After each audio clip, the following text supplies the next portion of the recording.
topic the other day.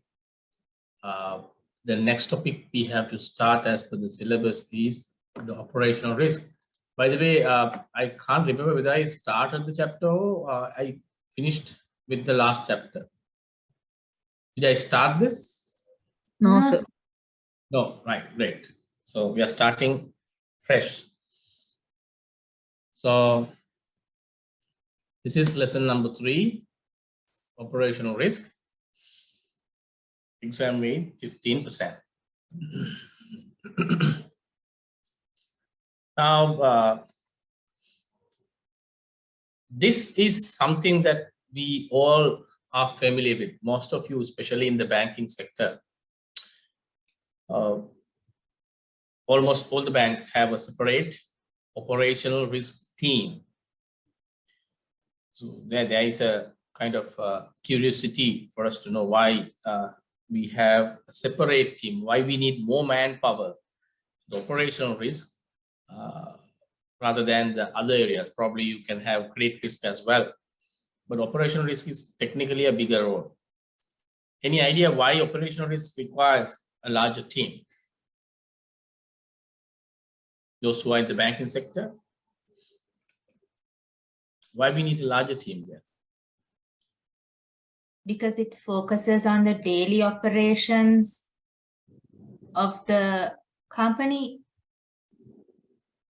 Okay. The volumes are very high.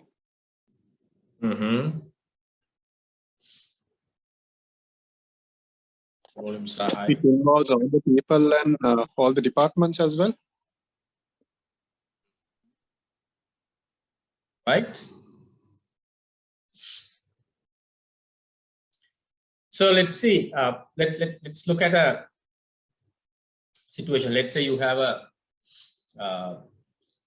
area, a city, right? A village, let's say. So it's under threat. There are a lot of external parties can come and attack you. So if you have a gate around the village and you have only one entrance, the situation is that your threats are somewhat covered. So you probably need to have guards at the gate.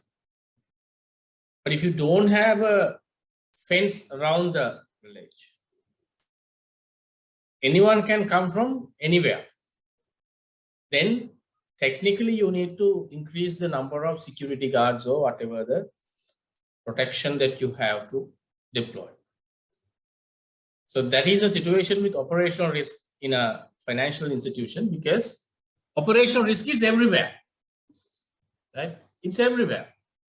Unlike other types of risk we talk about, right? So when you say investment risk, when you talk about credit risk, obviously credit risk again is a big area because the largest item on the balance sheet is your credit portfolio. So that because of that reason, you have a higher value there. But operational risk, the situation is more than the value, is the volume, right? It's everywhere in the organization. You can get many opportunities.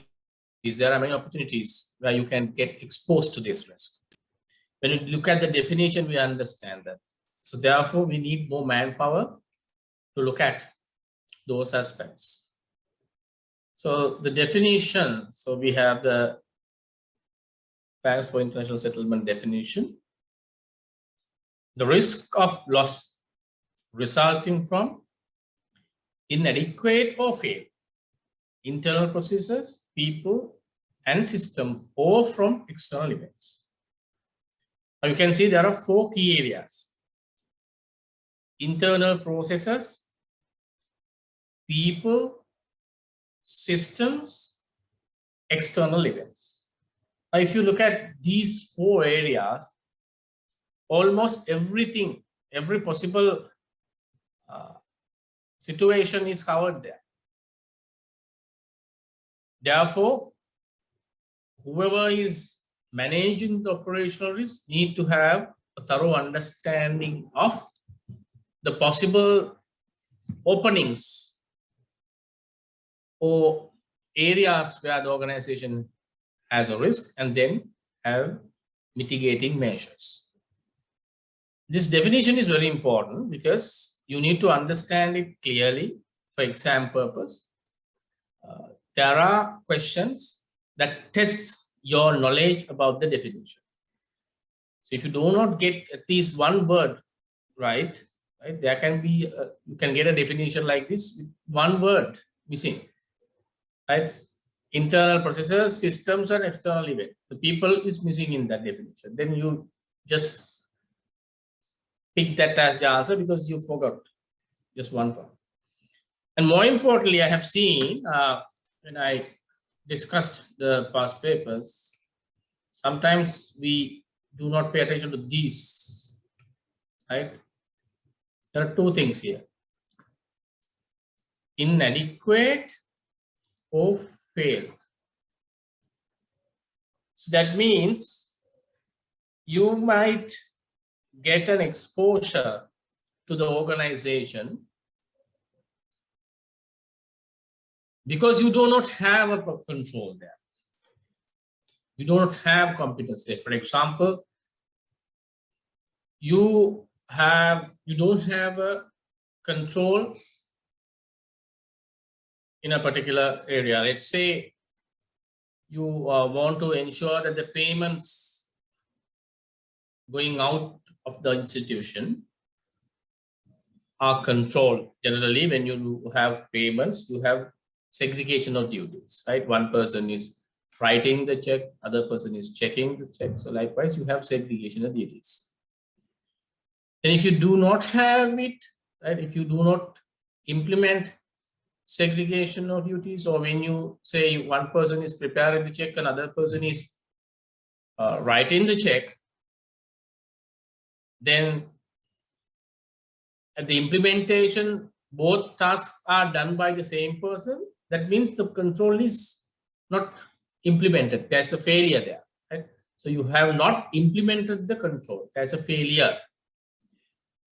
There can be a situation where you have two separate people doing the task. There is one person preparing the check, one person writing the check. But the person you have put on the job is a junior guy, not well trained. So therefore, the person can make mistakes. There, the control is there, but the control is not strong enough, right? So both instances are covered, right? Not just the existence of a control. Even when you have the control, if it does not effectively operated, that is also coming under operational risk, right?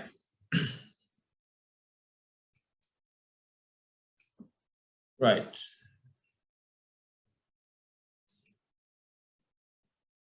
It covers the legal risk, but excludes the reputation risk.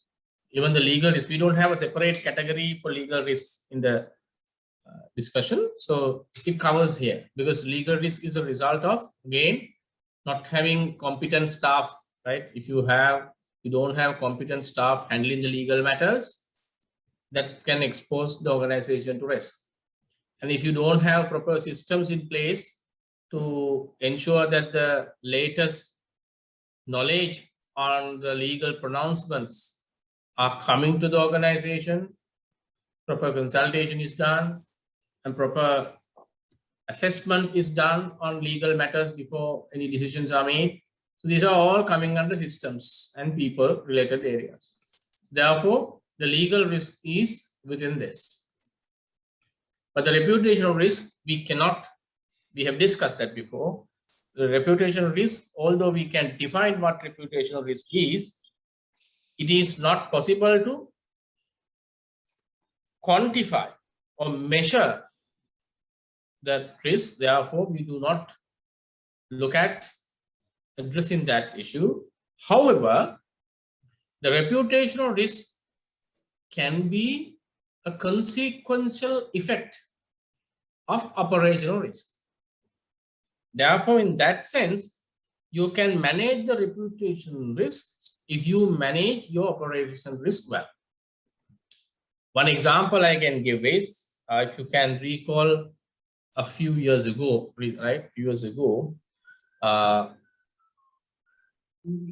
had a situation where a sensitive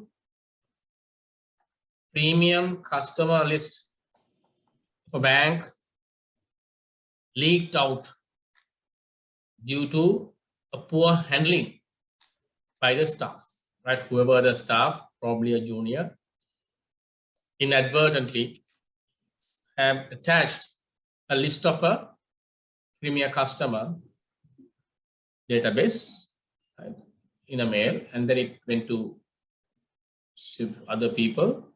It became a problem. So it was an operational risk materializing, right? Not handling the matters properly. There is no foolproof methods in the organization to protect such customer list, and juniors handling this. So all those are connected to this operational risk. At the same time, that operational risk has given rise to a reputation risk, because when the matter went out to the market, then the people start making opinions, right? They have second thoughts when they deal with that organization, because that the confidence of the customers can go down. So these are just examples. You can get many examples like that. Therefore, although we do not directly quantify and address the reputational risk, we indirectly address that by handling the operational risk well. Right. Then if you look at a very high level, we are going to discuss in detail later on these things. Operational risk framework, right?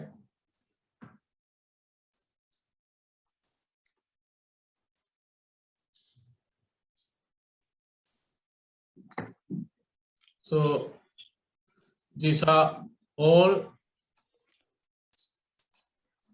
key ingredients you need to have, because in the Basel definition of operation risk, as I explained earlier, give the coverage, and eventually what they are trying to do, this operational risk is considered in your capital adequacy, if you can remember, right? So the more stringent your risk management process, better it is for you when you determine your capital requirement, because it has an effect on your capital requirement. So when you do this, there are various requirements that they dictate. What they say is, when you want to implement an effective operational risk framework, these things are required. Remember when we discussed before the 29 principles, we said national preconditions, right? Those principles are good, but for us to effectively implement those principles, we need certain background infrastructural things in place. Those we call national preconditions.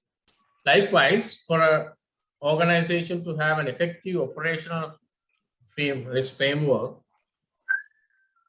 you need to have these elements.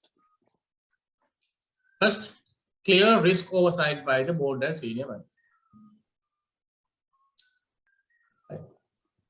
Remember the word oversight. This is an important term. Oversight. What do you mean by oversight? Oversight does not mean you engage in the execution of that task. You don't get involved. The board generally does not get involved in the execution. They have an oversight. Oversight role is probably, when you, there are different definitions, but the idea there is you, as the highest level of governance in the organization, keep an eye from the top, right? Oversight role means you are watching, observing, and ensuring, right? You make sure that it happens. That's where the oversight role comes in.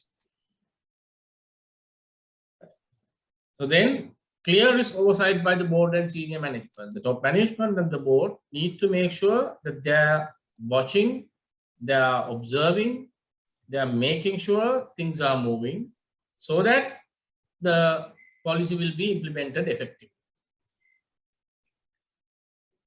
The next requirement is a strong operational risk culture. If you can recall our initial discussions about the risk culture in the organization. Because culture drives behavior. Very simple, right? Culture drives behavior.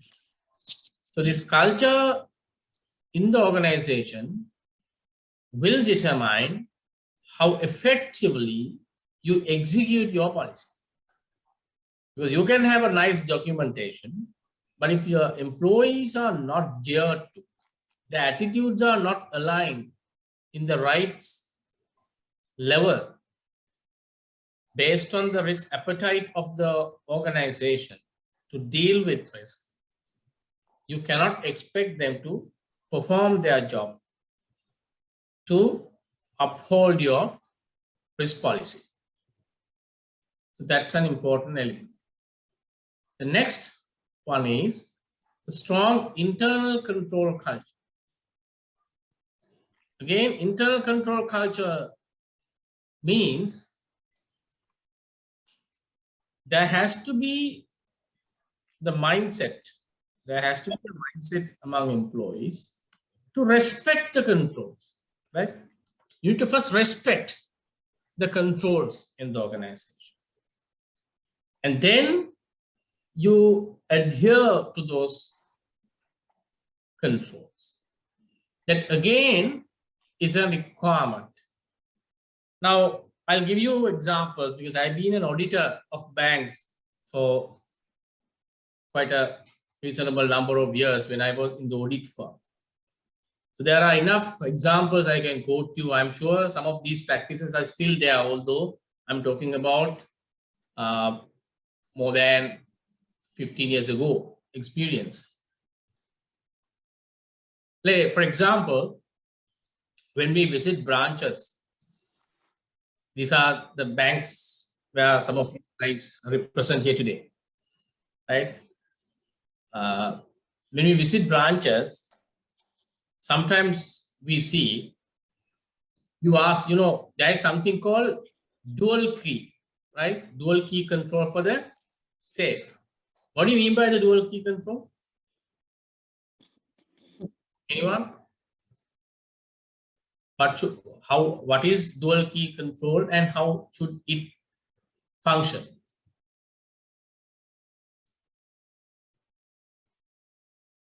Can anyone tell? Two custodians holding keys. Why?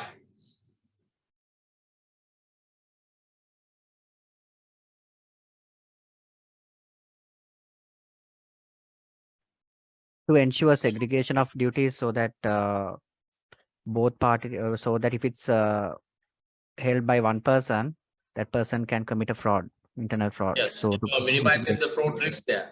So there are two keys you need to have, right?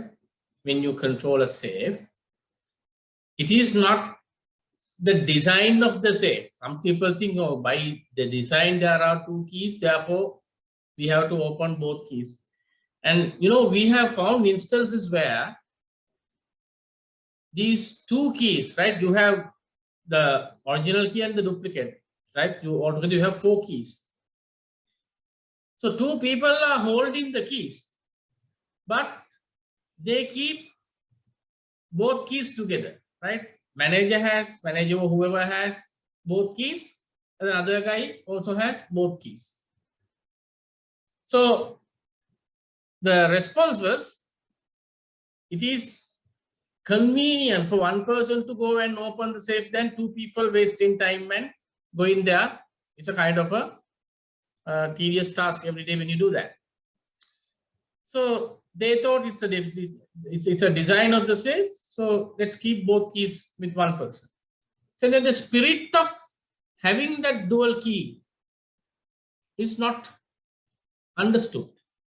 That is what we mean by a strong internal control culture. They need to understand why there is a control like that. The control is to prevent that. You can say, I trust this person, right? So this is happening, right? People trust in certain cases, branches and even the head officers we know. Although the technical term we use for this one, right? When you log into a system, we call it a password. Password is supposed to be a private thing, right? But when you go to certain places, everyone knows the passwords of everyone. These are common words, not passwords. So they share simply, right? When you are on leave, you just give the password to the person and you go. So which means the people do not have that culture, attitude towards respecting internal controls. So that is very important. So when you don't have that culture, here is the point, right? That's why we call these are prerequisites. If you don't have that culture, no matter how strong is your control structure, no matter how perfectly you design you can hire an expert and design a perfect manual of controls and you can print it and give it to everyone. But if they do not adhere to them, the implementation is not there, then you are not getting the benefit of that control. That is why it is important to have that. So that's why it says a strong internal control culture, including clear lines of responsibility and segregation of duties. You need to clearly define who is doing what. That's why you need a clear JD. Sometimes when we go and ask from people, there's no clear owner for certain things, right? There is a task, it is done, right? Someone will do that, right? Every day somebody is doing that. But if something goes wrong, there's no one to take ownership. They might say, no, that is not my job. I was just helping them out, right? So it's a by the way job for everyone. No one is taking the ownership. Then you can't implement it, right? Therefore, clearly define the responsibility, keeping the segregation of duties. So these are very important things. We only realize the value of those things whenever there is an exposure or materialization of risk. And there we found in one bank, these are real cases, are not hypothetical scenes. We found a situation in one bank where the manager, not the manager, an officer, the second officer or something, yeah, second officer, has been pulling money when he loads the cash to the ATM machine, right? So this person single-handedly handling it, there is another person going, they just, what happens is when there is a dual control, sometimes you need an observer, right? One person is going, another person is accompanying him, so that there are 4 eyes when the task is done. But what happens is that some people just take it as a custom, right? Okay, we both go there, while the other person is handling the matter, the other guy is on the phone, right? Maybe TikTok or Facebook or whatever, he's just hanging around there just to show that you are present, but not observing that. The other person knows the fact that this guy is always on the phone and he's accompanying him. So you can do that. So there was an instance, because this person is doing it and doing the reconciliation also, So it is not taking money out per se. What had happened was, if you were supposed to load, let's say 500,000, you load 450,000. You keep 50,000, and then you give it to a guy outside, right? You roll it. You earn some money out of it. You lend it to some guys, and when you balance it, you do the balancing. Money doesn't go out from the bank in the end, right? There's no cash loss to the bank, but the cash has gone out and come back. In the meantime, the person has misappropriated, earned some money out of that cash. Right? These are all possible things. Right? I can give you hundreds of such examples how people can play. So that is why it is important to have this control, this culture, right? More than the control, creating that culture is very important, especially at the leadership level, branch manager level, everywhere, so that they know there is a control and we are serious about it, because it's the tolerance level that you have and how you act when you see person violating it. You just take it for granted. You just say, okay, don't do this next time, or you just ignore it.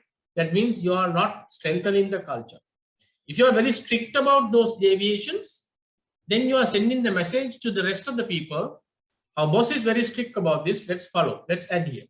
Because the problem is, when you are trying to implement this control, there is a degree of discomfort for you, right? As I told you earlier, if you have dual keys there, every time you have to go. You know, even when there is a certain level of transaction, somebody has to come and give the password, right? Senior level password is required to go there. You must have seen that even supermarkets. Sometimes the cashier calls the manager, right, to enter the password to execute certain transactions. But if the manager thinks, okay, it's a trouble for me, I'll give you my password whenever it is required, you use my password and do that. That means you are not strengthening the controlling culture. That's the idea. Then the effective internal reporting. Reporting is very important. Why? That is the mechanism available to communicate or disseminate information within the system. Right?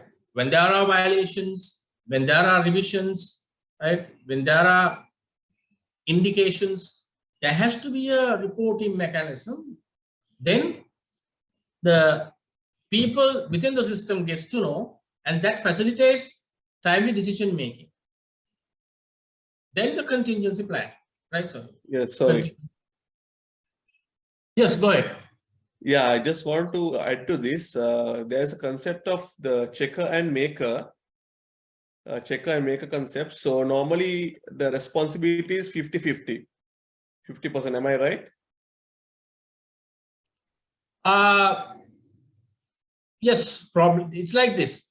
Okay, let's say somebody is supposed to write a check. Yeah. Right? The amount is 50,000. And this person writes 500,000. And there's another person who is supposed to check it. Right? Yeah. Now, who is at fault? That's the question you're asking.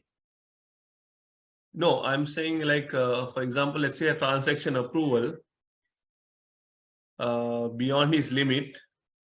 Let's say he passes the transaction incorrectly. He misses something and the checker approves it without checking.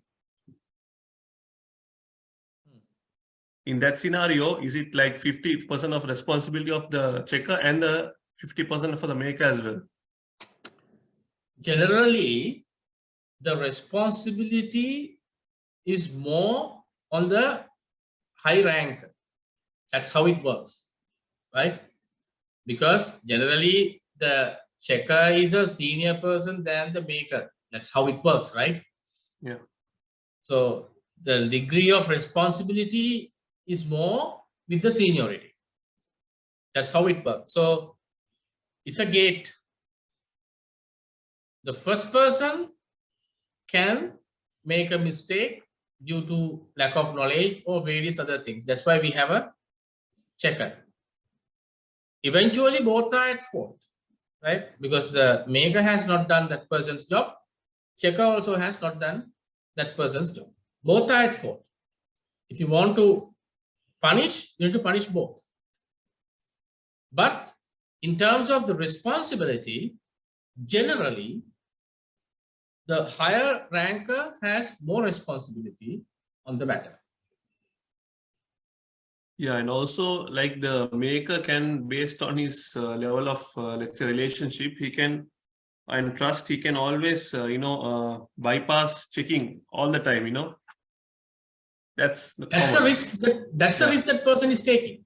Yes. This happens. This happens most of the time. Sometimes you Yes. think, Yes. done. You know, that kind of casual conversations happen, right? Yeah. But later he can't say, "Mama eka beluwe naha," right? That is not acceptable because you are supposed to check. When you are supposed to check, if you decide not to check, it's a risk that you take. Yes. Right? It's a even more serious, right? Because not doing your job, that is negligence or not paying attention is one, but completely ignoring your job is a serious offense. But most of the cases, that's why I told you, in real life, in organizations, this happens more or less, right? People just go by the convenience, sometimes due to work pressure, time factor, with all of them. Technically speaking, it is not easy to follow all that procedures to the letter. We all take a bit of risk when we deal with the official matters. That's why I told you, however much you told that, there is a certain degree of deviation for sure in practice. Yes. So what this theory says is, if you can strengthen your culture and if the Hello. leadership takes that serious, that seriousness will go down to the staff level, right? Sometimes, when the staff is trying shortcuts, the boss say, no, it's okay. I am busy, but I will anyway look at your thing. Let me stay back and do that. So that the staff is aware that my boss is not going to bypass the control, right? That message goes down to the other people, right? Then you don't encourage anyone to bypass because the leadership is always following the control. So that's the culture we need to. So the tone at the top matters when we develop a culture. Okay. Was there another question by someone? No. Okay. Then the contingency planning. I think we know what contingency planning is. That is, if something goes wrong, if things do not work according to the plan, we need to have a backup arrangement. Right? That is in very simple terms what it is. Right. Now, this is another area that we need to keep in mind because at the exam you get questions from this area, right? During the lesson, sometimes I highlight these things. Please make a note of this thing, right? The exam questions are possible from certain areas. I highlight them. So this is another area. The importance of this chart, because I have extracted the exact chart from the book, is because this chart explains the different types of risk and it has given examples. So you need to know the exact example here because sometimes there are tricky areas. When you are given only the example, you sometimes might find it difficult to map which category it belongs. So therefore, please try to read this carefully and understand. So under internal fraud, what are the things, right?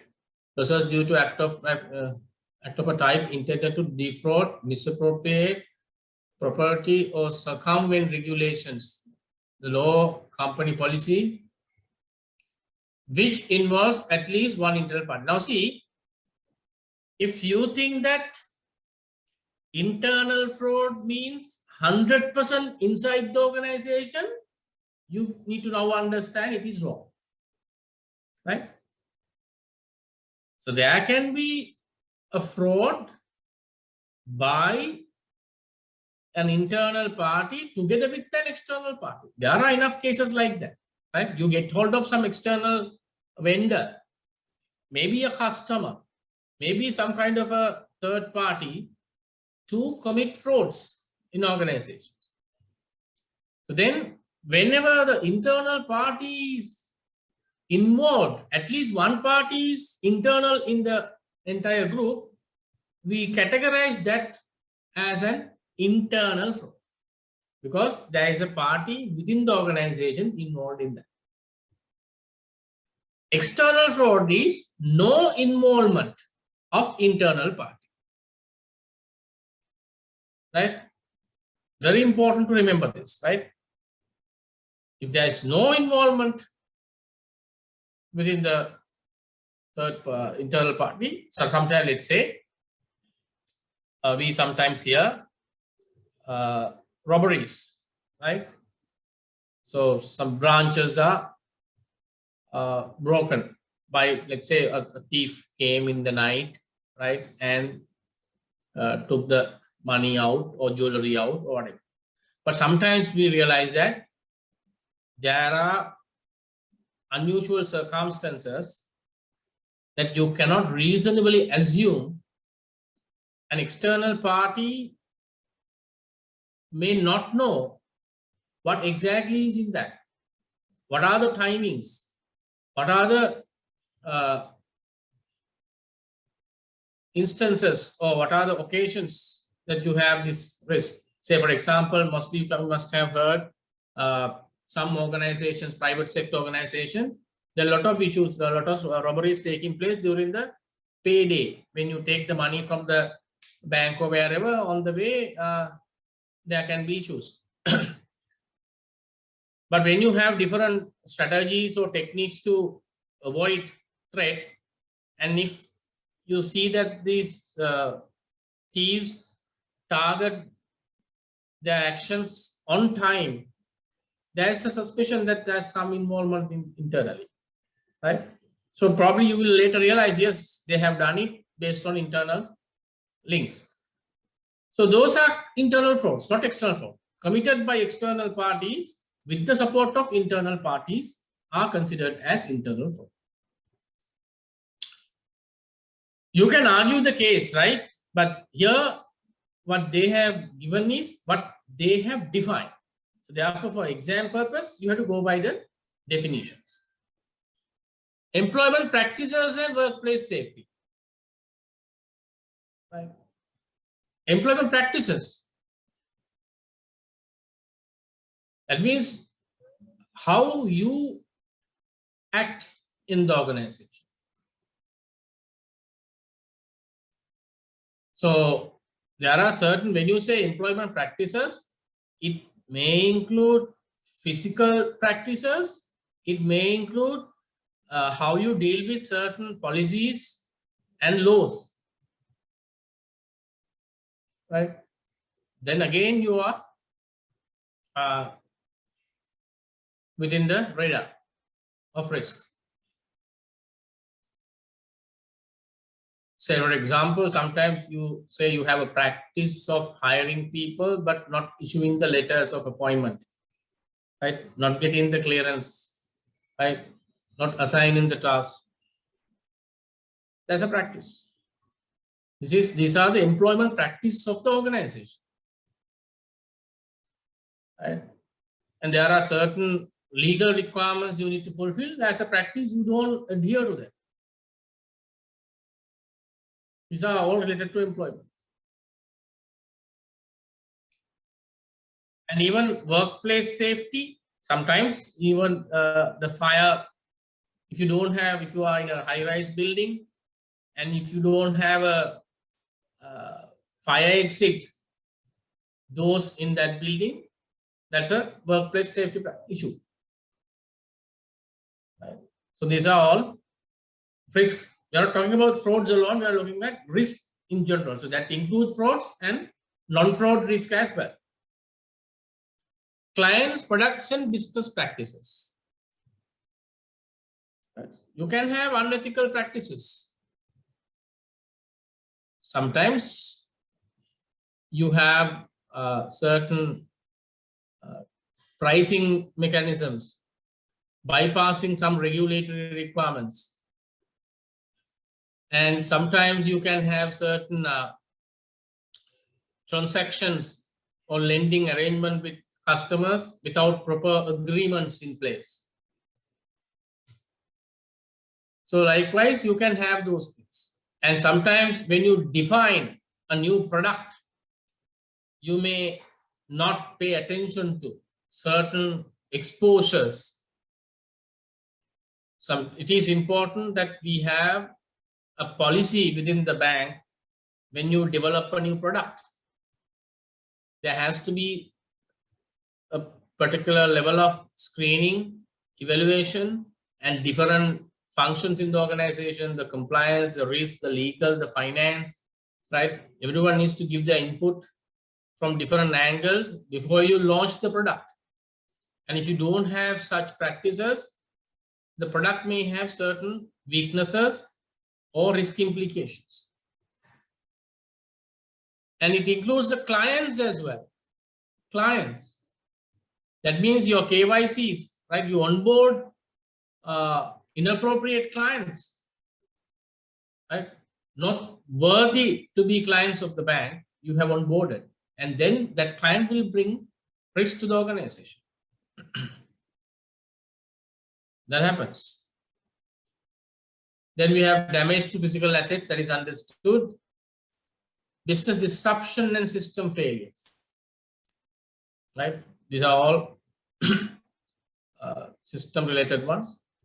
Then execution, delivery, and process management. That is the strength of your processes. So please remember these examples. These are just indicative examples. Try to understand the meaning of each category. Sometimes at the exam, you might not get the same example. Sometimes a different example, but you should be able to figure out what is the exact category you can park that example. Then we have financial crime. Because this is something unique and an area where the institutions are vulnerable if you don't have proper mechanisms. Because globally, the financial services sector acts as the facilitator or the intermediary when executing transactions by other parties. So in other words, you are providing the platform, right? You are a platform through which others execute transactions. As a result of this nature, the financial institutions get exposed to various risks. So different jurisdictions, the countries have various laws and regulations to protect the system or prevent financial crime taking place. In certain cases, so from one side, these regulations try to address what we call market abuse. Market abuse. Inside information and market manipulation. So what do you mean by inside information? Any idea? Inside information, inside dealing? Yes, somebody has raised your hands. Go ahead.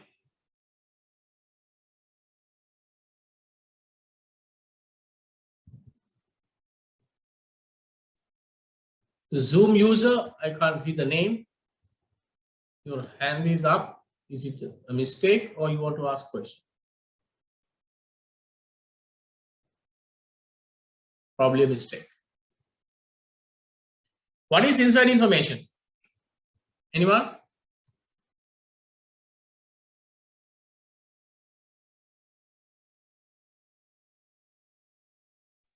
Inside information is something like leaking of the news. If you're working at a shareholding company or something, sharing the next day rates with your friends or family in terms of investments or something like that. Yeah. Yeah, but it has to be very specific. It's a gross idea, you said. Just because you talk about the organization, so internal information, it won't become inside dealing, right? There are two things, right? Secrecy of information or the confidentiality of information is one, insider dealing is another, right? If your staff or anyone going and divulging customer information to another party, some internal transactions or information going out to a third party through your staff or anyone, that is leaking out inside information, which is considered as a breach of confidentiality. That is not what we identify as insider dealing. Insider dealing is mostly, and 99%, it is to do with share market transactions. So what we mean by that is there are certain information we identify as price sensitive information. Price sensitive, that means those information has the ability to influence the market price of a share. For example, the organization is about to release the quarterly financial statements. You know, the banks are supposed to disclose their financial statement on a quarterly basis. Let's say your March financial statement by May 15, before May 15, you have to publish. Likewise, we have this quarterly statement. So before this financial information is officially published in the share market and various other public channels, if someone within the organization leaks out your profitability, that is a piece of information which has an implication on the price. If the profits are good, naturally there will be a demand for your shares, the share prices will go up. If the profits are not there or you have losses, that will have an impact on your share price again. Let's say your bank has made a good profit this time and others don't know it. And one person inside the organization leaks the information out to a friend who is a trader in the share market.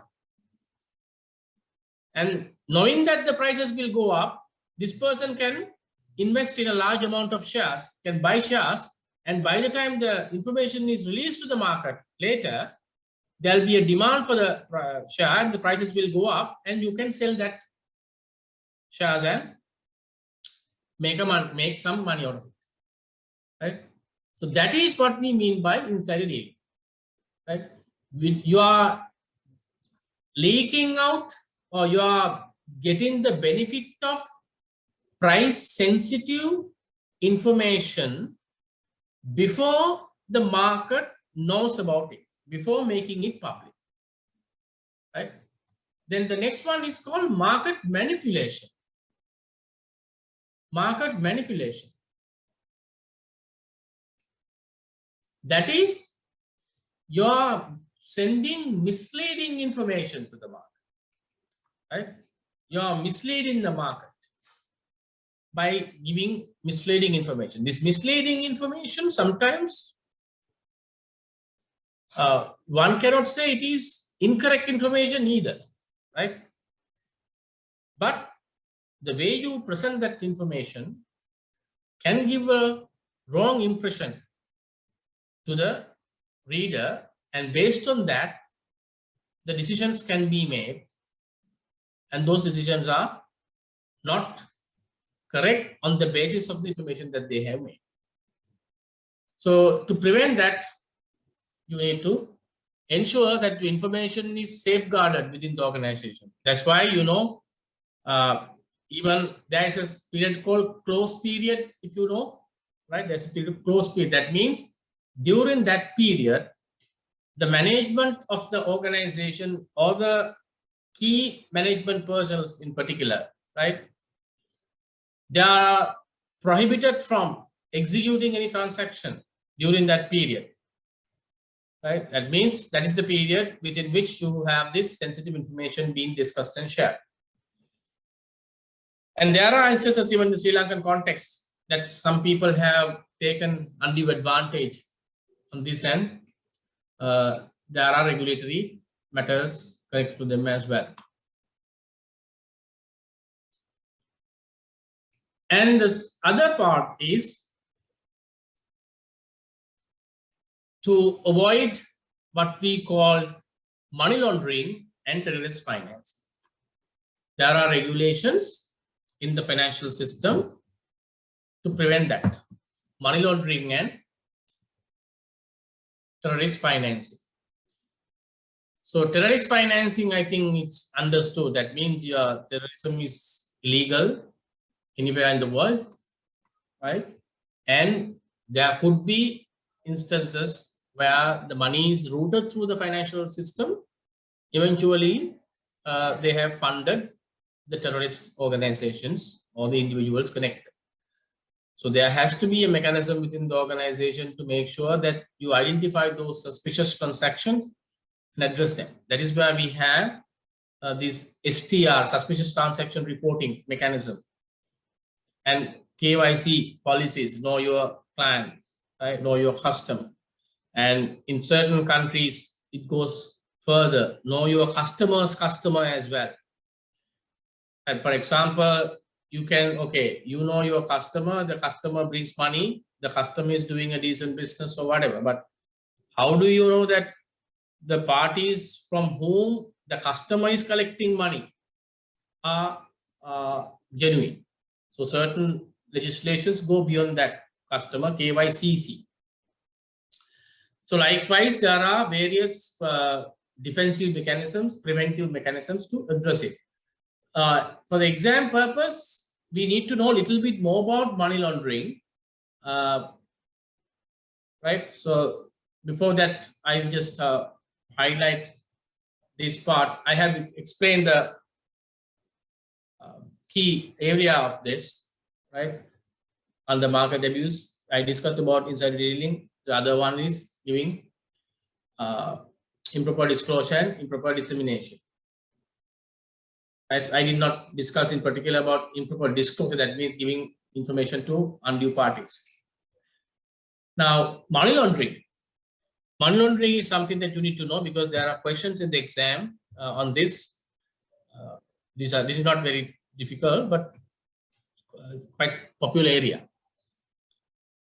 I think we have heard of this enough, right? Can I hear from you all? How do you explain or define money laundering?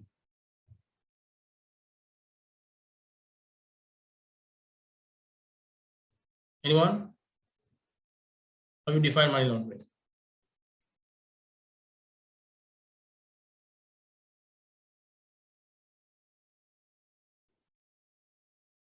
What do you mean by money laundering? How illegitimate proceeds are made clean, and basically laundering means you know, making it as if it's clean money. And Making black related money the- to white money. Making black money to white money. Okay. Rather than black, we call it dirty, right? Cleaning the dirty money, right? So what is dirty? What is dirty here? That is very important. Money that has been earned in ways that cannot be explained. Like you can't exactly say how you earned it. It can be like unethical or illegal means. Yeah. So what is dirty is not the money, yeah. Don't get this wrong. It's the same money, right? Money, whatever legal money you can have, right? Legally printed money. So money is clean always. What is dirty is how you earn that money, right? How you earn that.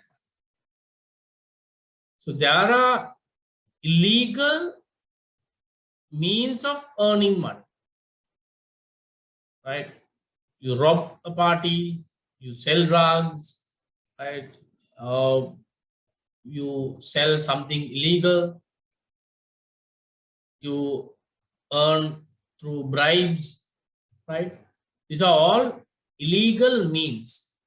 So you can earn money through illegal means, and then you route it through a legal system. And through that process, you convert them into legal money. Say, for example, you can sell drugs, earn some money, and then from that money, you can start a decent business, right? You start selling shoes. You buy shoes from one place and you sell shoes, and then somebody asks, I'm a shoe seller, right? And you can construct building and sell them. I'm a condominium builder, right? You can build condominium apartments and sell it. So once you convert that into a legal form, it's difficult to trace back. Not that you cannot, but difficult. Now, that process which disappears the legal part of the process and converts that into a legal part, that process is called laundering, the cleaning process, right? You are wiping away the illegal sources, right? How you earn that. So it happens in 3 key stages, right? This is important. So money laundering happens in 3 stages. The first part is introducing the dirty money into the system. That means that is the point where the money comes in. From where you get the money in? From the counters, right? From the counters, so through electronic transfers, different ways. You from outside the financial system, money comes to the financial system. And by the way, these money launderers are smart people, right? They don't steal from someone and dump that money straight away in the banking system. If I steal 1 million from someone, I don't go and deposit 1 million. They test the waters, right? Sometimes they go and deposit 1,000 rupees, right? And follow India another 1,000 rupees and see the pulse, how the bank is taking, how they behave. So they do their homework with all that. So little by little they introduce to the system, right? So it's very difficult to trace sometimes, even though you have all these controls, mechanisms, very difficult to trace, right? But sometimes there are stupid fellows as well. They will just dump it, making it obvious. Second phase is layering. That is, you bring the money to the system and then you route it here and there. That means you don't really figure out who that other party is. Because we don't directly, let's say, if I am the ultimate recipient of that money, I sell drugs. I need to get that money into my hand.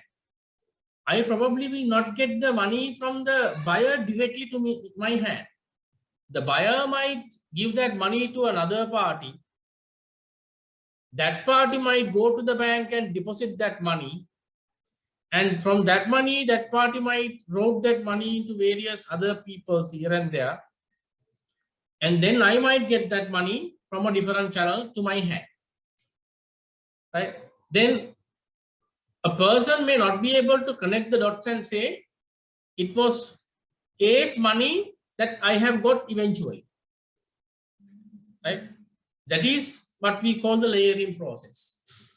Put in the money here and there. This is sometimes when some people, they just put the money and they put fixed deposits. And then they introduce the money and then they come and get a facility. You know, there are people, so there are enough examples I can give how people really do this, right? So some people, they don't go and dump the money straight away in the banking system. Let's say I got 50 million.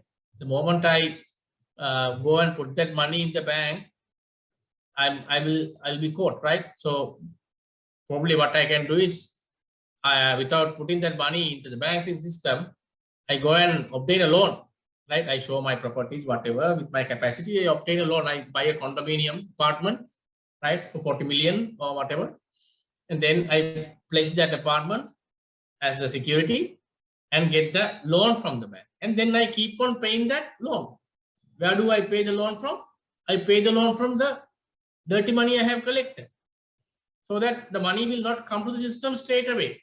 And the bank will also not suspect me because I'm putting money in installments. I'm repaying my loan. These are the common ways people do this, right? If you want to learn how to do that, let me know. I'll explain you. Right. So this, for the other thing is, for these people to play, for these money launderers to play, there are different markets, avenues, and channels available. So that is why it is difficult for the banking system to figure them unless you are very smart in figuring out these connections and the patterns, right? That's why this STR, suspicious transaction reporting, is very important. There, the banks are expected to do data mining. You are supposed to analyze your data and identify suspicious patterns.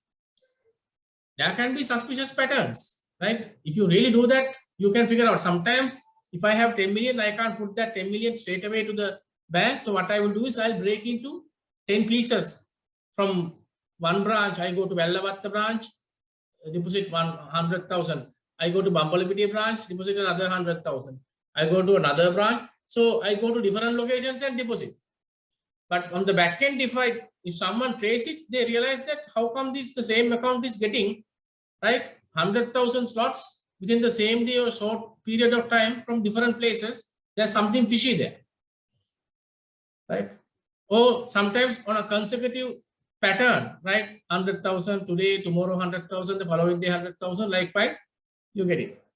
Like there are various patterns that you can figure out that is unusual given the background of the person and the type of revenue that the person can earn. So that requires some level of intelligence. The third stage is called the integration. So when the system has absorbed the money of the launderer without a problem and allowing the person to route the money here and there, at the final stage, you get the money into your hand and invest. Because by that time, the system has accepted your money. Now it is now legal money for you. Because when you take a bank statement with your account balance, it's an official document I'm getting from the bank to prove my deposit balance in the bank. Right? Probably those launderers won't keep that money in the system. They take it out and invest elsewhere.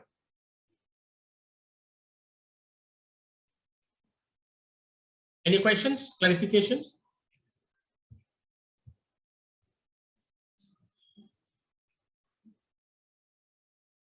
This final stage is the most hardest to track. Absolutely. That is why the best place to handle it is at the front gate. That is at your counters. And unfortunately, in most of the banks, you get the raw juniors at the counters, right? And they sometimes do not have the intelligence and the wisdom to judge. That's why these people need to be trained well. They need to be trained not only on technical things, right? Even when we do some kind of, let's say we go and train the credit officers and the front office people, we sometimes go and do what we call how you read the body language. Psychology is very important to teach the psychology and body language, because when you ask certain questions, depending on how the person responds, you can read the psychology. You can judge the anxiety of the person. If the person is anxious, nervous, that means there's something fishy. Because naturally, if it's a fraudster, the fraudster is in a tense mood at that point until the matter is solved, right? Naturally, that happens. No, if you know you are doing something wrong, you are trying to pretend as a normal person, but within you are struggling. And if you are a good observer, if you can read the body language of the person, you can sense it. This is possible for a matured senior person, but how can you expect a raw junior at the counter to figure that out? That is why you need to train them well. That is why you need to have all other mechanisms, especially certain banks. What we recommend is, while the juniors are at the counters, at least train 1 or 2 senior people on these things, how to judge a person, behavior, body language, and just hang around, right? You just hang around in the counter area, front area, and just observe the people. And then if you are good enough, you should be able to figure out a suspicious person. You also have CCTV cameras and all that. You can look at those as well to see the behavior, because, you know, generally you can see even last 2 years ago when we talk about this Easter Day bomb attack, right? We saw the footage of the whoever the suicide bombers, right? How they behave, right? You just come and then you look around, right? You observe the people. If you come and deposit money, why do you want to do all that? You just come and deposit your money and go. But if you are extra careful about your surrounding, if you observe all your stuff, if you double check, right? If you are shivering, there are a lot of indications you can figure out. So unfortunately, most of our front-end people are not geared to handle these kind of things. Therefore, without their knowledge, these fraudsters manage to put the money into the system. Once the money is in the system, it is very difficult. Even at the second level, you can capture it, because at the layering level, if you have a good data mining mechanism, you can trace it. But how many banks really do this? Most of the banks identify these things once there is an incident. Once you uncover a fraud, then you track back, you figure out some patterns. But before the laundering process is complete, how far we can capture it? That's the question mark we have. Right.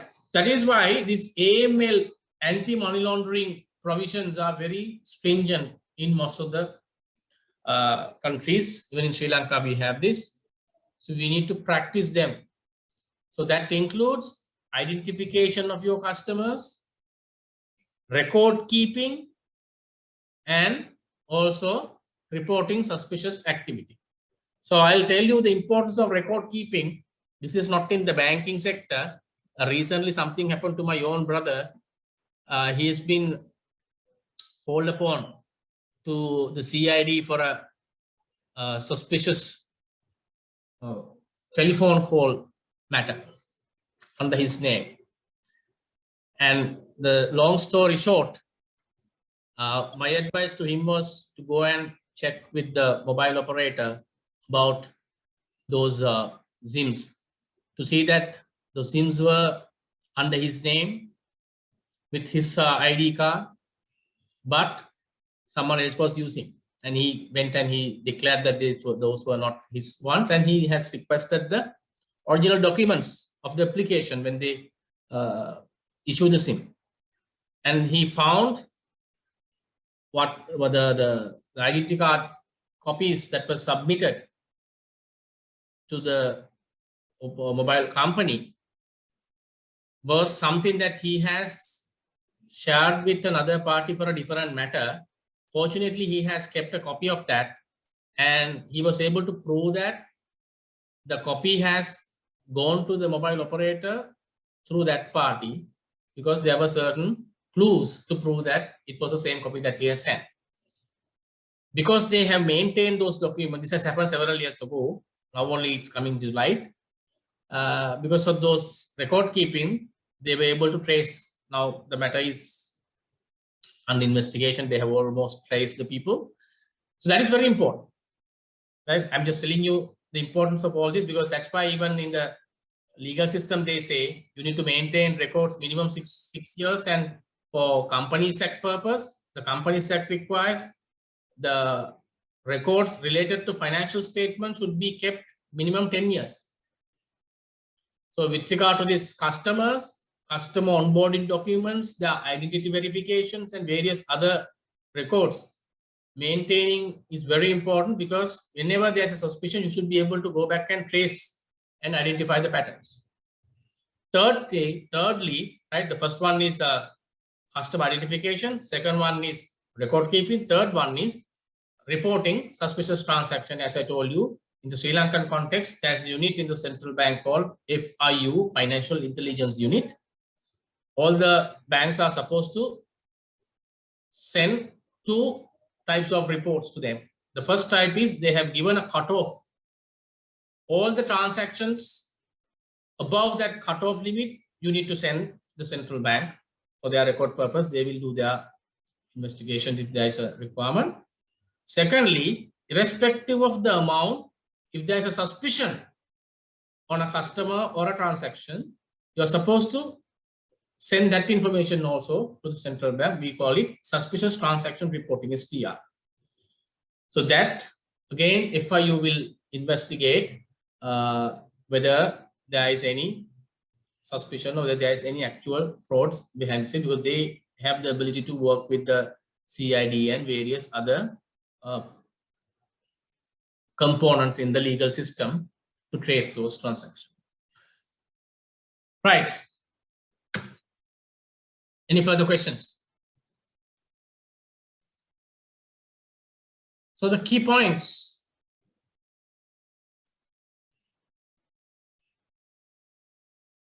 That's why I told you customer identification, record keeping, report. Now I told you something earlier about the consequential effects.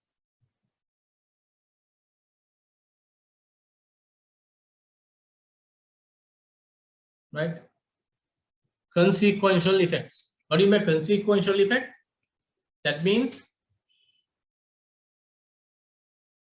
due to an operational risk materialization, another risk might pop up. So you can see some examples here. Reputation risk. Inappropriate or unfavorable media disclosure can cause reputation risk. Say, for example, if your organization has some flaws, some issues, right, certain gaps that you don't want the customers to know at this stage, you are taking measures, but there are instances in the recent past also certain organizations, because in today's context, when you say media, it includes social media as well, right? If something goes out in the media, that can have a reputational damage to the organization. So it's an operational risk in giving rise to reputation risk. Then the fines and penalties, right, for not following the required protocols, legal requirements. There are certain submissions you are supposed to make. There are certain taxes and regulatory fees you're supposed to pay on time. And then if you don't comply, there could be fines that can have legal risk. And due to some of these operational lapses, your credit risk can come into the picture, right? If the credit officers do not do their job, if you put incompetent people handling the job. So I remember in one organization, there was this instance where there was a loan given to a party, a condominium loan facility, and they defaulted. Then the bank wanted to execute recovery actions. But when they were trying to execute those actions, there was a problem. The problem was, you know, when you have condominium properties, for you to get the ownership, you have to sign an S&P agreement. And for that to be effective, you need to get certain approvals. That includes the approval from the condominium authority. And you need to also get the certificate of conformity, COC. So those things should be there. But in this case, those, especially the condominium authority approval, was not taken. As a result, the S&P was not executed. As a result, your customer, whoever has obtained the loan, does not have the ownership of the property. So the bank cannot execute it. So when you backtrack the story, the root cause has been the credit officers who handled the facility did not have the expertise in the condominium industry. They did not know those legal documents and approvals that are supposed to be taken. They have just dispersed the loan based on the usual loan disbursement process for a housing loan. So that is a people issue that has resulted in a credit risk. So the last point, unable to enforce the collateral, right? So likewise, an operational risk giving rise to credit risk.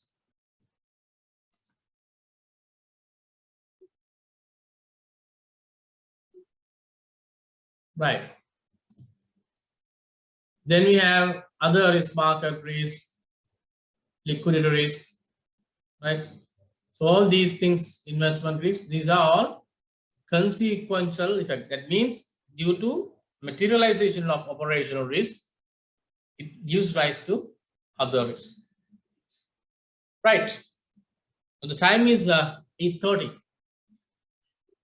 If you don't have any questions, we can go for a break. Any questions?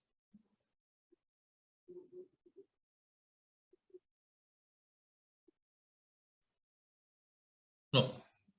We'll have a 15-minute breaks. Please come back on time. Right? Educated. So for you to do that, it is important that the staff is educated, especially when you remember I discussed earlier also, the staff need to be educated, not only the technical things.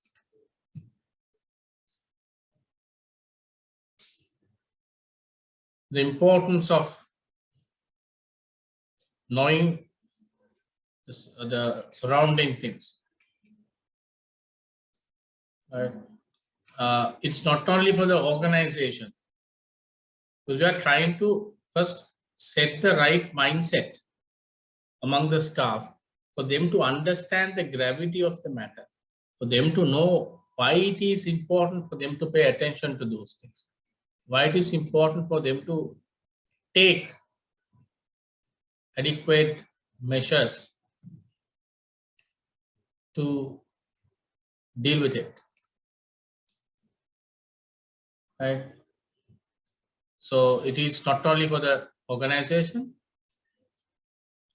society at large first, and then organization. What will happen to the organization if we are under regulatory threat? Because staff need to understand if the organization that they serve have an issue, right? If they get a legal punishment or reputation damage, it affects their career as well. They need to know that. And not following the protocol, being negligent, can affect them as well, because they also can get fines and they also can get serious penalties, including imprisonment, depending on the gravity of the matter. So first, getting the staff right. So this will help you to get the right mindset and the culture within the organization. And then we look at system and controls.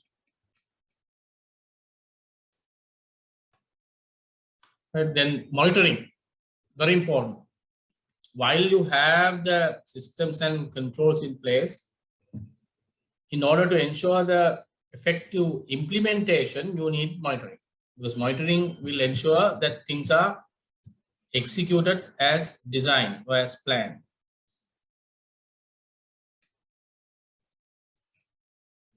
Next, the reporting I told you earlier, escalation. Now, I'm not sure to what extent this kind of practices are there in Sri Lankan banking system. You may have certain mechanisms to report frauds, suspicious transactions, and the risk incidences. But to what extent we have these behavioral exceptions in Sri Lankan context, not very familiar. I'll give you an example. You can say sometimes there can be a staff member. This staff member, you know, is coming from a economically distressed family, from a village, let's say. And you know this staff, they don't have a big wealth.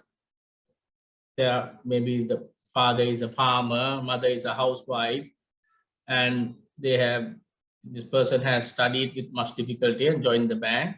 And now you know the person is getting a low-level salary depending on the grade. And you can see this guy, after some time, now having a luxury lifestyle. Now he has bought the latest iPhone, right? And he's going out with people, so clubbing, right? And posting on social media luxury stuff. So he's spending a luxury lifestyle. And that is a matter of concern. It's a behavioral exception that requires some kind of a investigation. You are not expected to complain and make the person uncomfortable, but there could be certain mechanisms within certain organizations have these committees.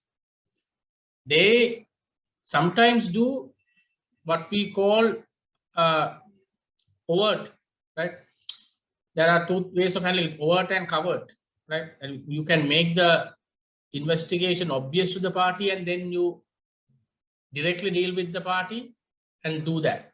Or you can do a secret investigation, right? You follow the person, observe the person, you track the type of customers this person is handling, and you track the surround the places this person is visiting, and you track the accounts this person is handling, whether there are any suspicious entries being passed, right?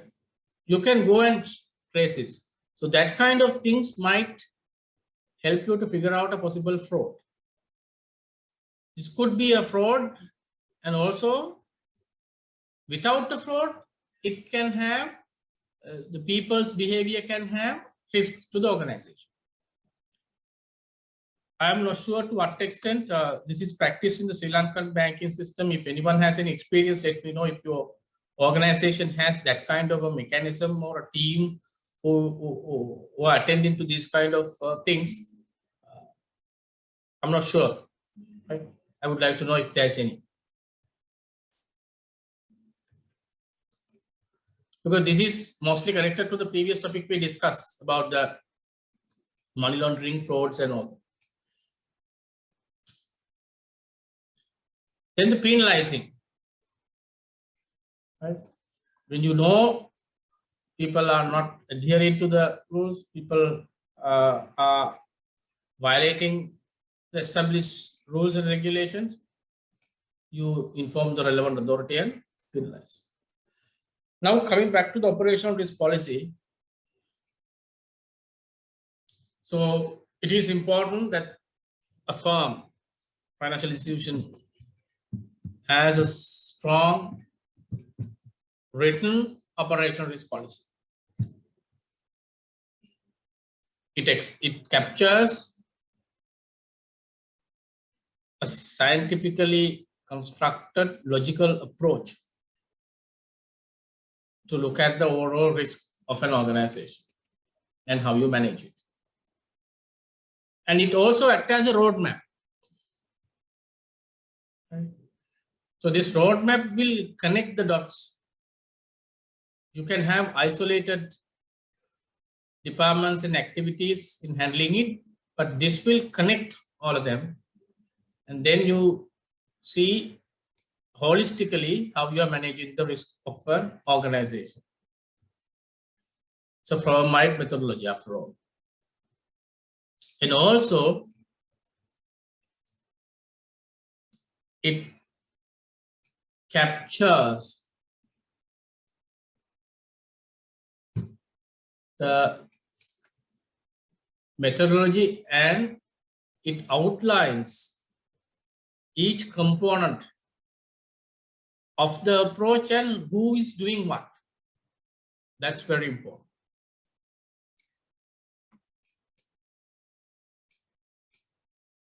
Now, typically, when you develop an operational risk policy, it captures many things depending on the requirement of the organization. But if you look at holistically, right, in a common framework, there are things that you need to capture anyway.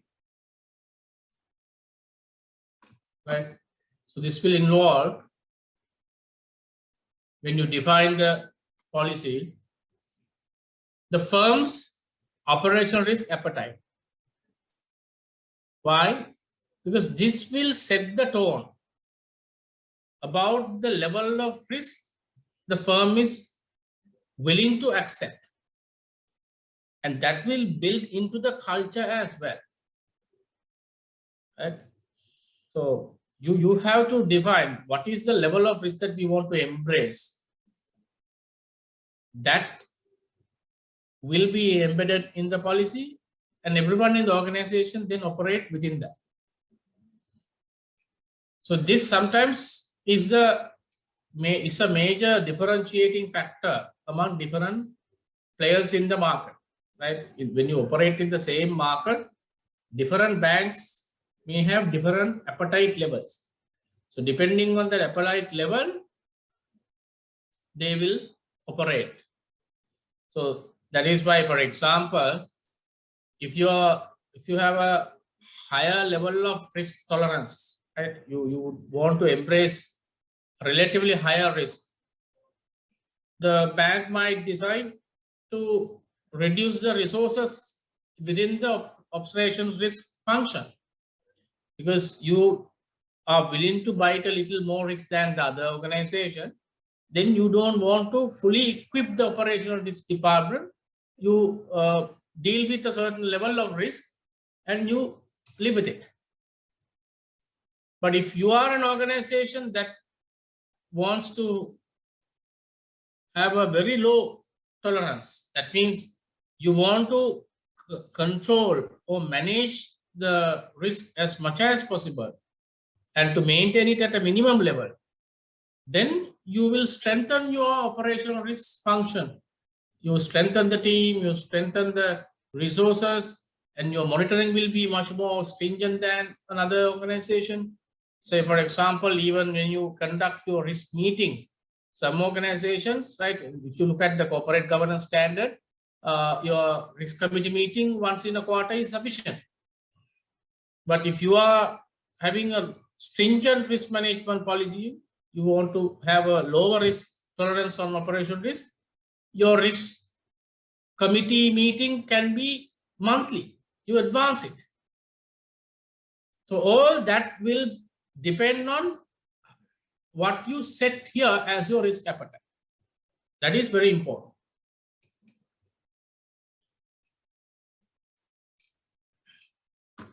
Right.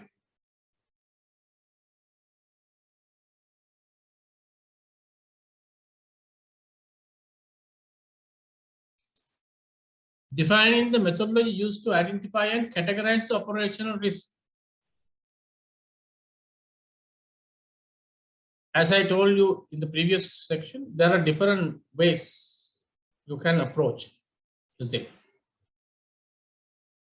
So when you define the policy, in the policy, you have to highlight what is the mechanism you deploy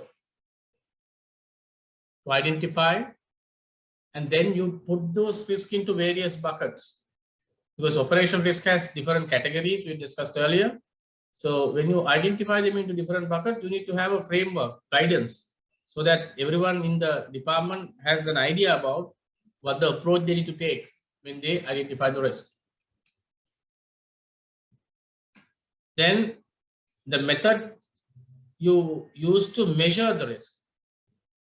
Right? Because once you identify the risk, the next level is to assess what is the magnitude of that risk, what is the level of that risk. So you have to have a methodology. Some matrices are used. So I will explain you some of them later. You use some risk grids and matrices to assess so that you know what is the level of risk you are taking. Then when it comes to operational risk management, the day-to-day activities are managed by the operational management team, whoever is working in the area. Now, these people are supposed to manage the day-to-day risk, and they are supposed to take mitigating actions for those risks that they take. And the risk department needs to make sure that their management of risk is within the identified risk appetite level of the organization. Because just because you allow them to manage the risk doesn't mean that you give them the free hand to work with their own appetite. There can be certain department heads with a low risk appetite. There can be certain department with high risk appetite. So they will manage in a different way. But that is not what is expected. Once we define the risk appetite for the organization, the rest of the departments, functions, heads need to operate within that tolerance level. Right? They need to take actions to mitigate the risk, keeping that tolerance level in mind.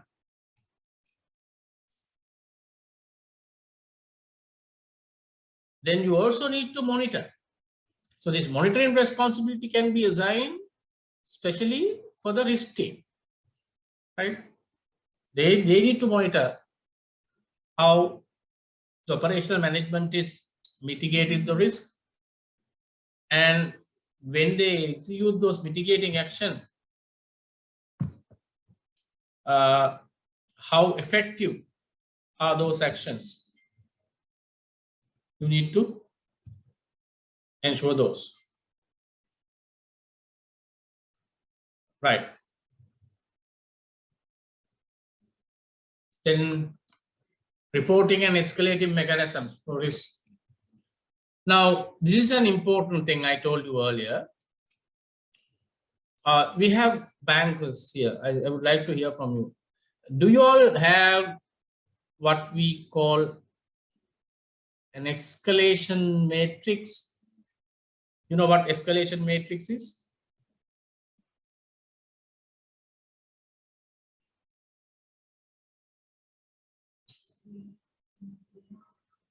What is escalation matrix?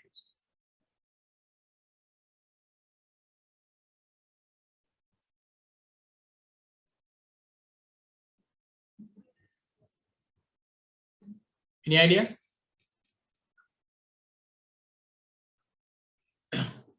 What is escalation matrix? Oh, highlight, sorry. Hello, sorry.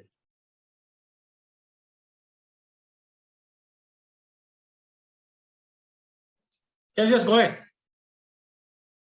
Is it like to whom to highlight in the hierarchy, the next level? If something goes wrong with your boss or your boss's boss, like that, the hierarchy.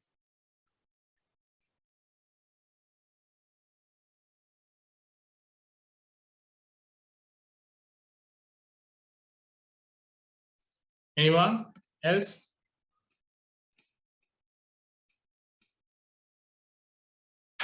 Any further comment?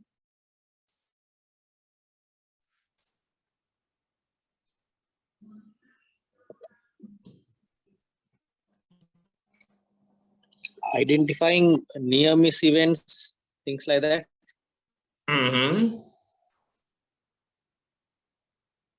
Yeah, identification is one, right? So first, you need to identify the risks, different risks. Then you need to make an assessment how critical or serious the risk is. So depending on the assessment, depending on the level of risk, its implication, you need to identify in a policy or in an escalation matrix clearly who should be communicated. To escalation means you are communicating upwards, right? Who are the parties these communications should be sent? And how soon, what is the timing? There are certain risks you might define. This level of risk, the department heads and whoever the identified parties need to be communicated within 24 hours, within 3 working days, within 7 working days, or immediately. So that decision is based on the level of risk. Then some certain escalations need to go to certain high level. Sometimes it can go to the CEO level or even the board level. So you need to define a matrix that clearly explains how this reporting or escalation needs to happen. Whenever they identify a risk, you need to give a framework, you assess the risk. Depending on this, this is how the reporting has to happen, right?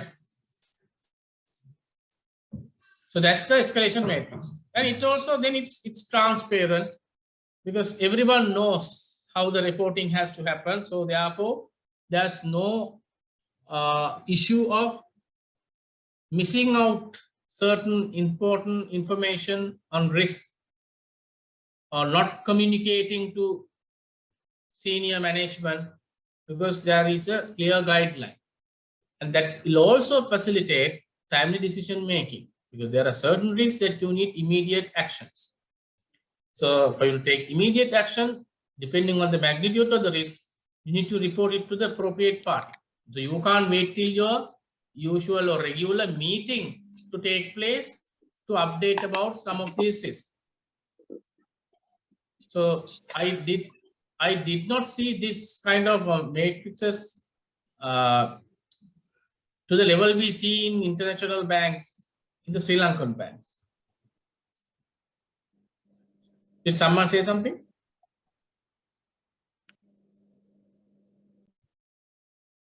Okay.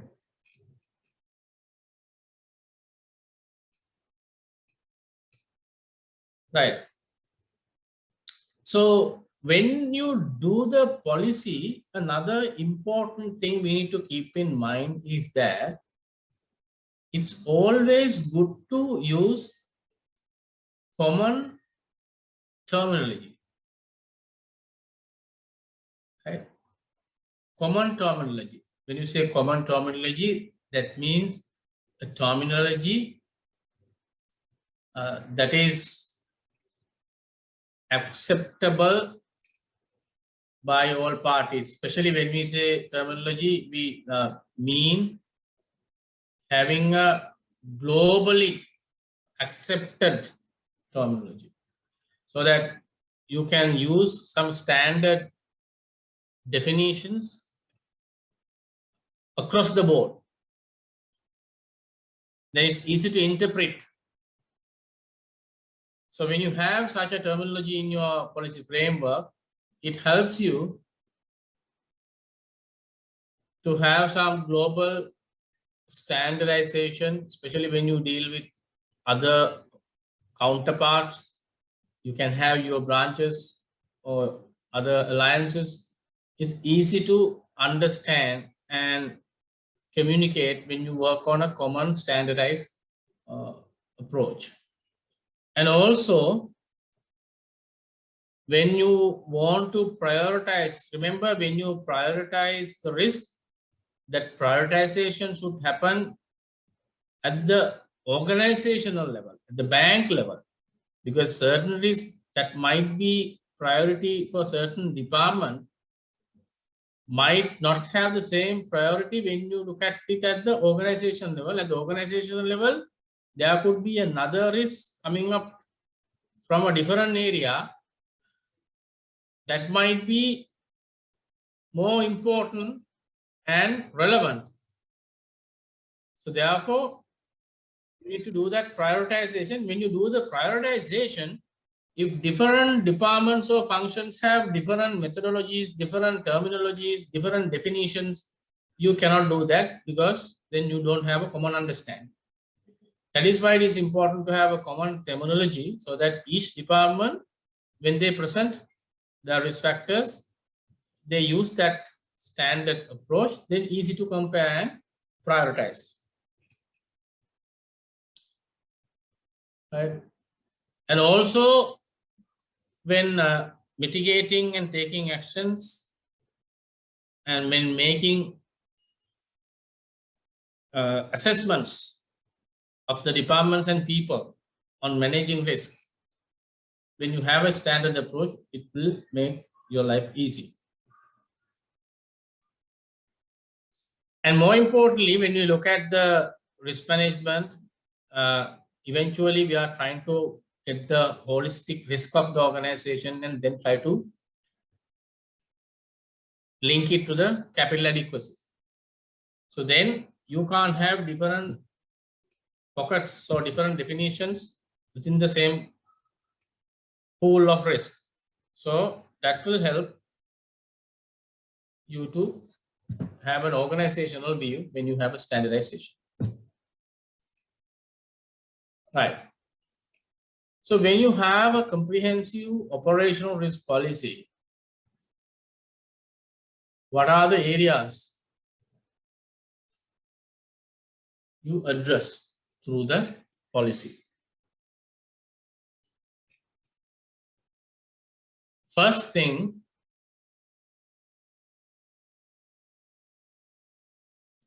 you identify key officers.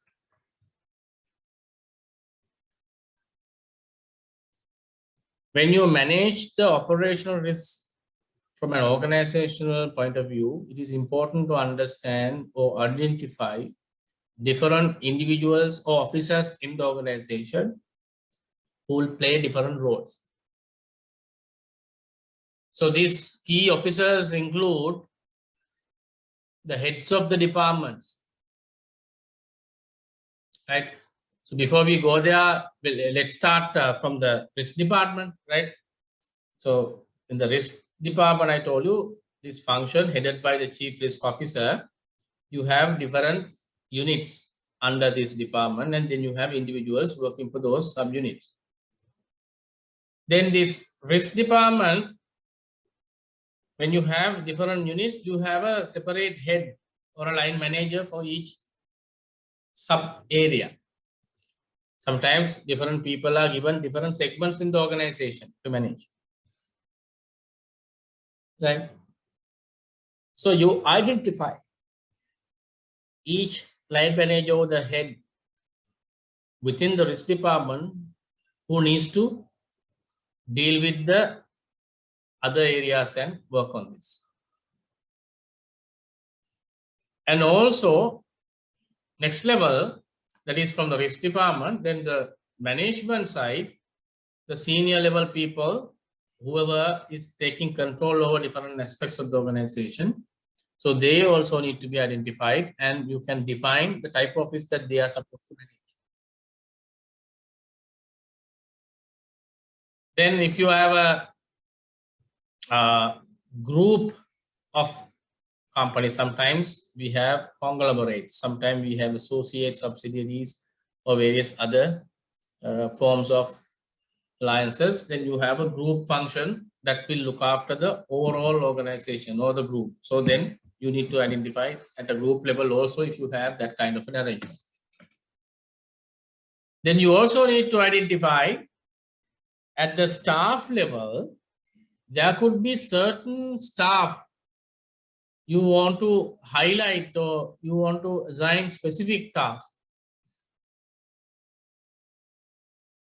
So for example, when you assign the management of day-to-day risk to the respective departments or functions, you can identify a representative or a staff member within that function as the contact point with the risk department, and let that person monitor the risk management process and actions on behalf of the risk team and then coordinate with the risk team. Likewise, you can have such identified staff or people throughout the bank at different levels to support this exercise. Then we need to assign, once you identify the officers, they need to assign the roles and responsibilities. And I told you earlier also, you have to clearly define the roles or the tasks and responsibilities of each officer so that there won't be any ambiguity and there's clear ownership for all the activities. Then we have segregation of duties. That I have explained earlier, especially when you have certain functions, you may have to have separate units, front office, back office, especially, you know, the treasury, you have a front office and a back office, you have middle office as well. So you need to segregate the functions, the processes or individual jobs, and then you don't allow them to conflict each other or depend on each other. Let them independently work on their area so that the risk is mitigated, because there's no collective work, they all independently work. Then the cross-functional involvement, because when you manage this risk, I told you, this risk is something that is available everywhere. Every department can have an element of this risk. Therefore, you need to have a mechanism how you get these organizations work collaboratively. Probably you can have a meeting structure, and various other mechanisms to assign different roles and responsibilities among them so that they work as a team. Right, that part also should be looked at when you define this, because at the end of the day, it is not only about designing a good policy, but also about implementing it effectively, so that everyone needs to give their fullest support and work in harmony in ensuring the effectiveness. Right. Now, we discussed about the process, the holistic arrangement, how it works. Now, as we all know, each financial institution has operation risk management function or a team. So, what is their role? Right? They have a role. Again, this is not a difficult area. I will not spend a lot of time. I will just quickly glance it through. So they need to manage with other managerial positions. And then they also need to have a link with those people who work on the risk within those departments. I told you earlier, you can identify a staff member in each department to be the person monitoring the risks within the department, and these people can be mapped or attached to the office team to get their feedback when they do the assessment. Then they also have a role to have a system in place.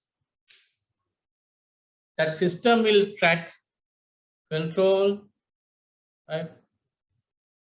That can control the losses, the actions taken, and key indicators we are discussing later. The key indicators, we will also have indicators, because indicator driven monitoring is more logical, because these indicators will give you some kind of a idea about where this risk is heading. If the indicators are going up, then that gives you a signal. You need to look after those areas, right? So then we need to define them, implement those systems. That is part of the office team. Then they also need to keep an eye in the industry and bring the best practices to the organization. So they are the guide, right? They provide the guidance to the rest of the functions, and in that exercise, they need to bring in the best practices in the industry that are relevant and affordable for the organization. And as I told earlier, oversight and monitoring role, because they have a lot of matrices, right? That is very important. This risk management team must use a lot of matrices, because they keep on analyzing and feeding to the management on one side and the top or the board on the other side, because the idea there is not to wait till the risk is materialized to address it. The idea here is to identify those risks well in advance, right? And sometimes certain risks can be predicted earlier, right? Depending on the surrounding facts, you can predict. So the idea is, before it materializes, before the risk evolves, there has to be a mechanism to identify and address it. And then when you have issues or identified cases that are escalated properly based on your policy we discussed earlier, we need to have a clear policy or matrix, and based on that matrix, the escalation needs to happen. And then on top of the technical, mathematical, financial analysis, you can also look at qualitative analysis, right? There's something called loss causal analysis. That is very important. Because causal analysis, what is causal analysis? Can anyone tell me? What is this? What is loss causal analysis? Any idea? Any idea? Any guess?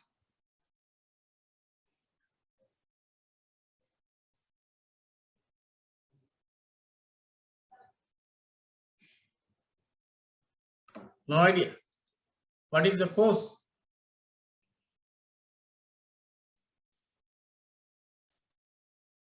Cause, that is when you suffer from losses, because every organization can have losses, right, at different levels.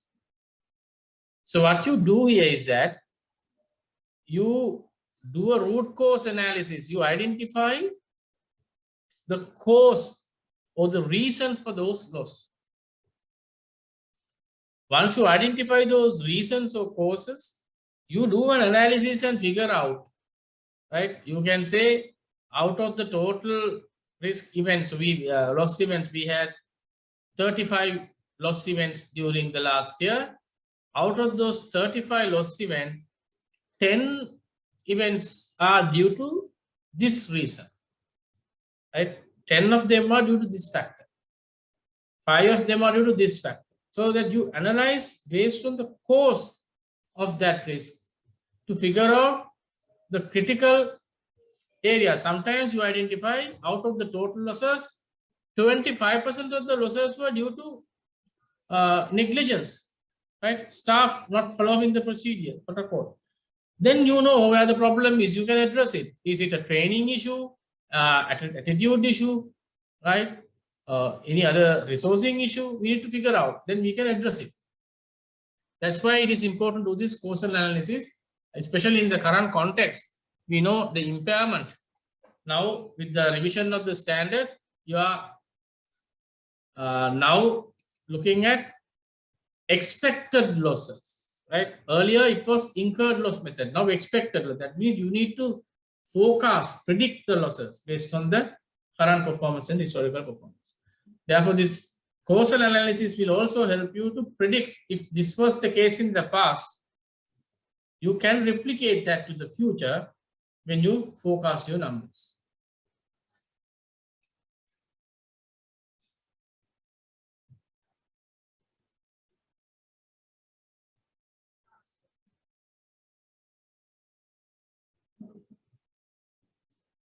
Right.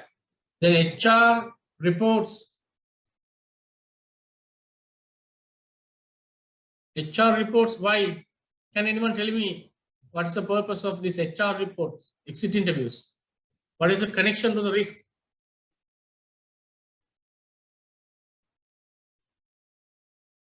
What is the connection to the risk? HR reports.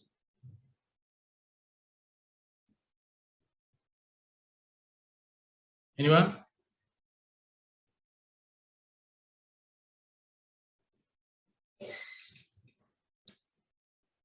Why is it important to analyze the exit interviews?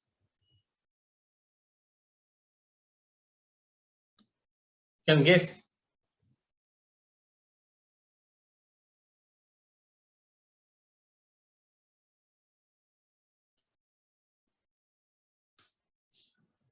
Most of us know when you are within the system, you probably do not want to be the bad person by highlighting the issues, right? But there are instances when people leave, they tell the truth. So they raise their voice, they highlight the issues,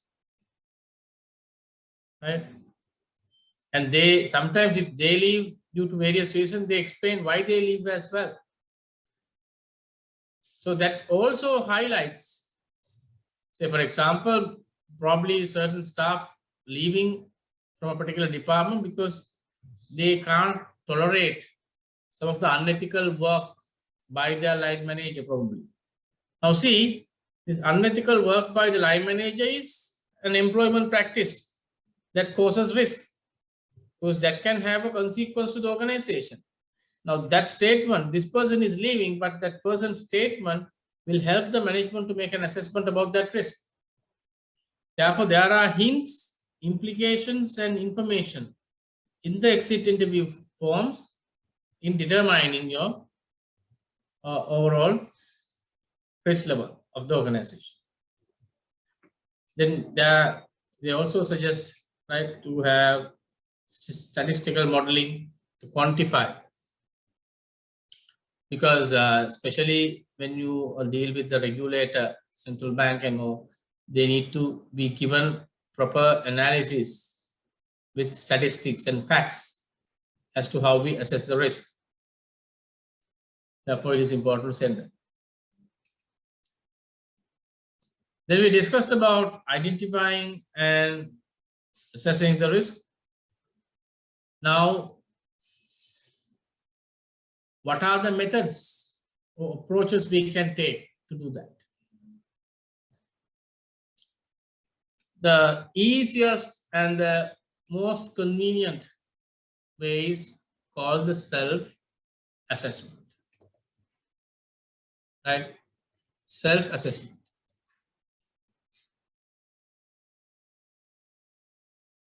That is, the respective parties relevant or working in those areas, they make their own assessment. This is mostly a gut feeling based, experiential based, right, assessment. Then there's a method called key risk indicators to identify the indicators, key risk indicator, and then measure the parameters. Then we have risk and control assessment workshops. I told you earlier the loss data, causal analysis, and identify the trend of those events. So that will give us some guidance what is going to happen in the future. Then external loss data. So when we have external information, that will also give us a good opportunity to benchmark to do this. Then the audit reviews, right? Independent reviews will also give us inputs to assess the risk. Right. So I'm going to discuss each of them in detail during the next session, and then there are a few other topics that you need to consider. Right. So the time is now, yeah, little past by 9:30. Any question, clarification from your side on the topic we discussed today? Any questions, clarifications?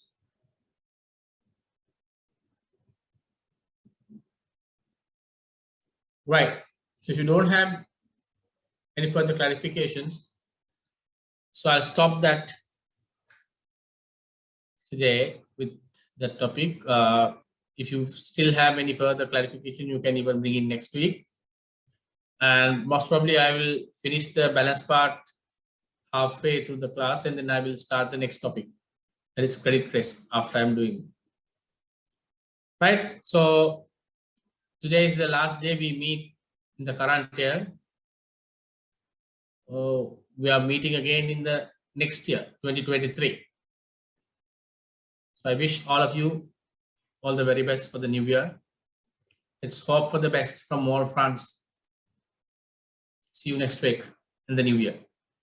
Wish you the same, sir. Good night. Wish you the same, sir. Good night. Good night.